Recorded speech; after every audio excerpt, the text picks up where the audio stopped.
ഏറ്റവും പ്രിയ സഹോദരങ്ങളെ, എല്ലാ ദിവസവും ബൈബിൾ പുതിയ നിയമ വായനയാണ് നാം നടത്തിക്കൊണ്ടിരിക്കുന്നത്. വിശുദ്ധ മത്തായിയുടെ സുവിശേഷമാണ് നാം ഇപ്പോൾ വായിച്ചുകൊണ്ടിരിക്കുന്നത്. എന്നാൽ നമുക്ക് വായിക്കാം.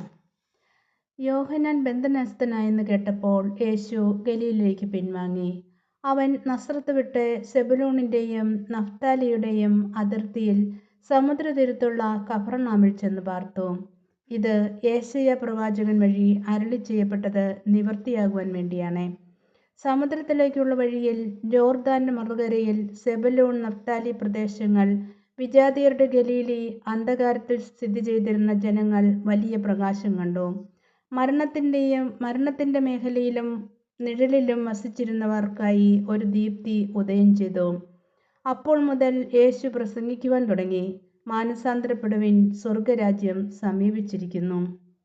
അവൻ ഗലീലയിൽ കടൽത്തീരത്ത് നടക്കുമ്പോൾ കടലിൽ വല വീശിക്കൊണ്ടിരുന്ന 2 സഹോദരന്മാരെ കണ്ടു. പത്രോസ് എന്ന് വിളിക്കപ്പെടുന്ന ശിമയോനെയും സഹോദരൻ അന്ത്രയോസിനെയും. അവർ മീൻപിടുത്തക്കാരായിരുന്നു. അവൻ അവരോട് പറഞ്ഞു, എന്നെ അനുഗമിക്കുക, ഞാൻ നിങ്ങളെ മനുഷ്യരെ പിടിക്കുന്നവരാക്കും. തൽക്ഷണം അവർ വലകൾ ഉപേക്ഷിച്ച് അവനെ അനുഗമിച്ചു.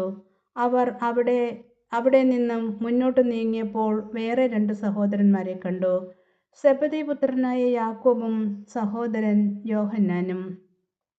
അവർ പിതാവുമൊത്ത് വഞ്ചിയിലിരുന്ന് വല നന്നാക്കുകയായിരുന്നു. അവരെയും അവൻ വിളിച്ചു.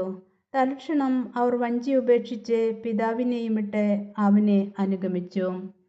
അവൻ അവരുടെ സിനഗോഗുകളിൽ പഠിപ്പിച്ചും രാജ്യത്തിൻ്റെ സുവിശേഷം പഠിപ്പിച്ചും രാജ്യത്തിൻ്റെ സുവിശേഷം പ്രസംഗിച്ചും ജനങ്ങളുടെ എല്ലാ രോഗങ്ങളും വ്യാധികളും സുഖപ്പെടുത്തിയും ഗലീലി മുഴുവൻ ചുറ്റി സഞ്ചരിച്ചു. അവൻ്റെ കീർത്തി സിറിയായിലെങ്ങും വ്യാപിച്ചു. എല്ലാ രോഗികളെയും വിവിധ വ്യാധികളാലും വ്യതകളാലും അവശരായവരെയും പിശാച് ബാധിതർ, അപസ്മാര രോഗികൾ, തളർവാദക്കാർ എന്നിവരെയും അവർ അവൻ്റെ അടുത്ത് കൊണ്ടുവന്നു. അവൻ അവരെ സുഖപ്പെടുത്തി.